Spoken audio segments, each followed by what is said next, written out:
What is going on, everybody? Welcome back to the channel. We sure got a lot to talk about because it was Monday Night Raw and a lot of things happened. Like, we're just progressing storylines. We're going in the right direction for a lot of things, and we got to talk about everything that happened, but especially Roman Reigns returning to Raw. I mean, look, whenever they announced the CM Punk and Seth match, I had a feeling that it might happen, but the way that it went down was absolutely perfect. Everything it needed to do, the reaction, the intensity, Paul Heyman, everything. So we're going to talk about that because that was huge. But before that, we're going to run through very briefly a couple of other things that happened through the show. Now, look, if this is your first time watching, this is not a breakdown of like every single detail, just like a snapshot and talking about the big things that happened and what was accomplished, whether it was good, whether it was bad, all that stuff and more. So let's get into it. So yes, I know everybody wants to talk about the Roman Reigns return and everything that happened with the steel cage. We're going to save that for the end. Just know that I thought it was amazing. And before we get to that, I want to talk about some things I thought, maybe missed the mark a little bit. Maybe that weren't so amazing. And we're going to put that in this little segment right here. Starting with, sadly, everything with Jey Uso and Gunther. Now, look, if you've watched my previous videos, or if this is your first time, I'm just going to say again, I love everything that's happening with Jey. I think we're going in the right direction. I think he needs to main event night one. I know that's crazy, but I really do believe the title should do it. It would be so nice to have the world title on night one as the main event and the WWE title on night two as the main event. But everything that it's competing against, I'm starting to lose a little bit of hope. I mean, there was nothing bad. It was Jey Uso versus Grayson Waller, and Jey Uso picked up the win and then got attacked by Gunther after the match. And I mean, it was fine, right?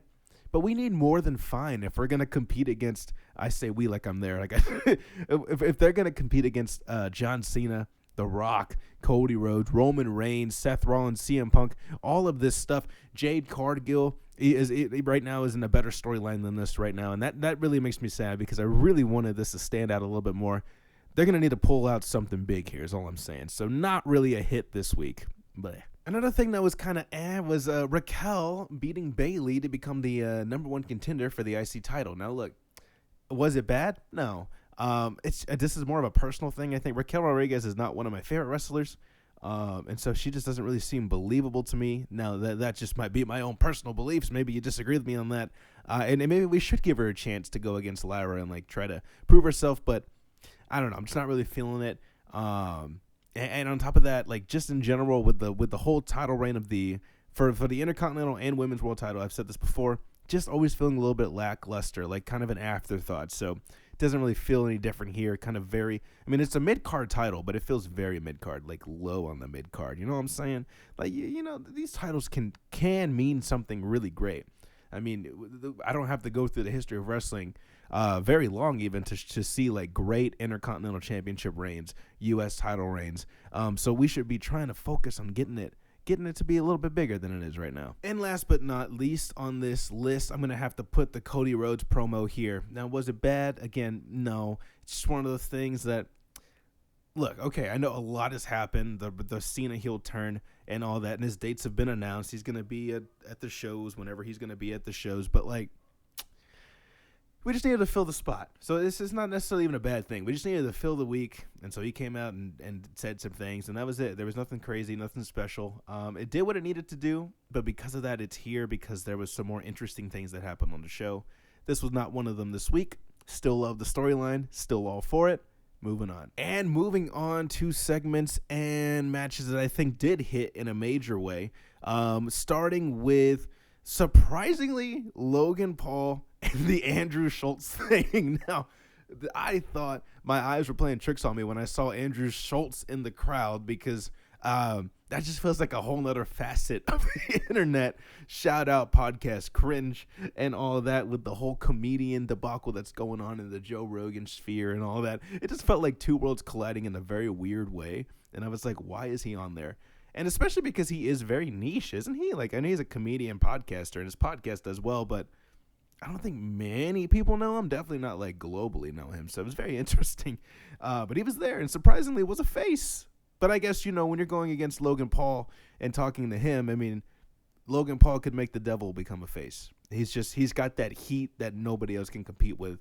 You just don't like the guy. They had a little bit of a back and forth, ending with Andrew Schultz saying, "Nobody's here to see you, Logan," pretty abruptly. And then Logan did not take too kindly to that, started beating him up. And guess who made the save? None other than the phenomenal AJ Styles in an amazing way. Now, I talked about this last week. This is a new direction that I didn't expect them to go. I thought we were going AJ and Braun for sure, but I'm kind of really interested in this.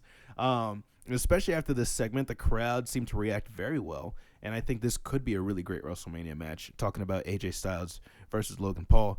If this is how we're going to further it, I thought it did really good. It was very entertaining in a surprising way, and yeah, thought it deserved a shout out for sure. Another thing that deserves a shout out for sure is that we had an unknown luchador enter the villa and go and attack Rey Mysterio and Dragon Lee. How dare he? Who is this man? Nobody knows, but some people speculate that he could be Rey Fenix. He could be a plethora of other people. Chad Gable? No way. Absolutely not Chad Gable under that mask. Did you see that? I mean, if anything, it resembled Hulk Hogan. So who knows who's under the mask, who's doing all this stuff. I thought it was a great way, though, to further this storyline, and it was the New Day versus Rey and Dragon Lee, and because of these shenanigans of the Masked Luchador, the New Day get a great win, and everybody looks really strong still, and we're just moving right along. So shout out to that, and hopefully the mystery will be solved soon. And if the rumors are true, I do hope that we use this Chad Gable storyline here to introduce Rey Fenix, because I hear that is a rumor. It definitely makes sense, and it would be really great to see Penta and Rey united again, but under WWE for the first time. Now, I saw both of them for the first time in Lucha Underground. Huge fans ever since then, so I really hope that this happens. That would just make me super, super happy. Io Sky, Bianca Belair, and Rhea Ripley had a segment, and they killed it as usual. Nothing crazy here. We had a very believable story here, which is Bianca Belair and Rhea Ripley are, first off, physically bigger than Io Sky, and they also to the mainstream audience are bigger. They have more accomplishments in WWE, I'll say, to their name. And Io Sky's right underneath that. So I mean, she does get overlooked a lot. That's been my biggest pet peeve, because I'm a huge Io Sky fan. So the story here is very simple: Bianca and Rhea Ripley going at it, and Io becoming an afterthought. But she doesn't let herself become an afterthought. And this is where I thought this was really good. Was Rhea and Bianca both pushing her out of the conversation, literally shoving her. Io Sky not standing for it and slapping both of them before leaving in a pout, with a great reaction from the crowd. So this is an obvious, we're setting up the triple threat match here, and I think it absolutely makes sense. And Io Sky absolutely needs to win, in my opinion, to prove that she shouldn't be overlooked, to prove that she's a fighting champion and is worthy of carrying the World Heavyweight Championship. Now, of course she is. She doesn't have to prove nothing to me and to a lot of people. But if we're talking story, this will be great for her character, to be able to defeat both Rhea Ripley again and Bianca Belair, but at the same time, right, at WrestleMania would be freaking huge, would be amazing. So I'm all for this. I thought they did a great job. Io Sky, one of my favorites right now. Rhea Ripley, they're all one of my favorites, actually. The women's division is absolutely thriving with the top stars right here. So I wanted to give them a shout out as well. Good stuff. Which leads me to the reason you're here. So that was the bullet points of what you needed to catch. If you didn't watch Monday Night Raw, go back and check those stories out. I thought they were great. You can skip over the ones that either I didn't mention or were in the bad category if you want. You don't have to listen to me. Do whatever you want to do, right? But that was my personal takeaway from Monday Night Raw, leading us to the main event. And what a main event. I mean, absolutely must see Raw is where we're at right now. Like, you can't miss an episode, or you're going to be missing a lot. Like, even just the short list I gave you was a lot to take in. So Seth Rollins and CM Punk did indeed have a cage match. Just a cage match. And somebody did point out, too, I think it's fascinating. CM Punk has wrestled, I think it was 6 stipulation matches since his return, which is amazing. Like, why is he wrestling in so many stipulation matches? I don't know, but I'm all here for it, because every time he does, it's an absolute classic, and this was no different, and we didn't expect anything less. I mean, CM Punk and Seth Rollins in any sort of cage, whether it be Hell in a Cell, Elimination Chamber, Steel Cage, sign me up, because they're going to deliver. And, so they had their match. It's very, very good, very, very enticing stuff. But what happened afterwards was the reason we did this, and I think was a brilliant way to further this story and officially confirm that we are, I mean, not officially, but I think it's pretty safe to say now that it's more than just speculation. Seth, Roman, and Punk is definitely happening at WrestleMania. I'm pretty confident in that. I think you are too. But so what happened at the end of the match? So basically Seth Rollins got in control, delivering stomps and a bunch of other things to CM Punk, a GTS at one point, and he was down and out for the count. And Seth was just, he was taking his time. I don't know what exactly he was hoping to accomplish. Maybe he was just catching his breath. Maybe he was figuring out his next move, how much more damage he wanted to cause. But he was just kind of chilling by the door. And then the crowd started to bubble a little bit. And so you kind of knew something was about to happen. And then sure enough, great job for the camera, by the way, not spoiling Roman Reigns coming early. Like I said, if you're just listening to the crowd, though, you knew something was happening. And then just like freaking Jaws, dude, he just snatches Seth Rollins out of the cage without warning. And congratulations, Seth, you won the match, you know, because you got pulled out of the cage. But then Seth Rollins looked at first confused, but then saw turned up and it was Roman Reigns staring at him. And he looked absolutely terrified, like he has seen a ghost rise from the dead. So good. I highly recommend you checking this out. If you don't got Netflix, it's on YouTube, man. WWE, you got to see this moment. It's so good. Roman Reigns then attacks and obliterates Seth Rollins, trying to end his life, but then security comes in and does the no, you can't do that, not under my watch, yada, yada, yada. And Roman goes, okay, fine, I'll chill out. When he turns his attention to the ring, and what is happening in the ring? CM Punk is being consoled.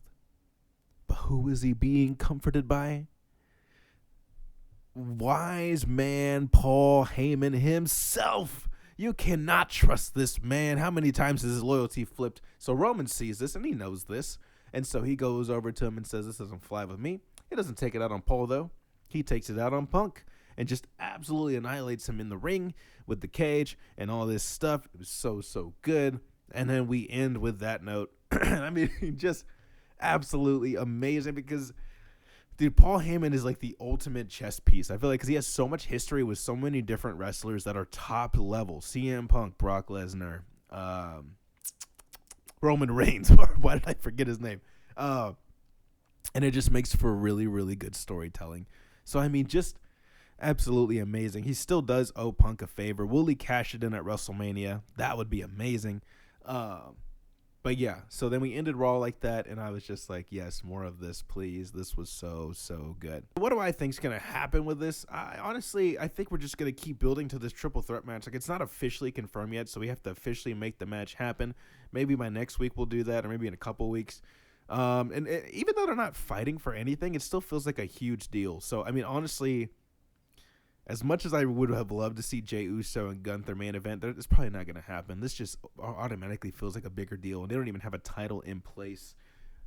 It's just so good. So they're probably going to do that. They're probably going to main event WrestleMania Night 1. It's going to be an amazing classic, and I just can't wait for it. I think we can all agree that CM Punk's run in WWE so far has absolutely been legendary. He didn't need to do this, but I mean, he's come back and he's come full force and just absolutely delivered on everything he's doing. Whether you love him, whether you hate him, he's doing amazing work. So with that, guys, that was a quick snapshot of wrestling Raw, and let me know what you guys thought. If you loved it, if you hated it, let me know what you agree with, disagree with. Leave a like, subscribe, all of that stuff, and I will see you guys on the next one. Bye.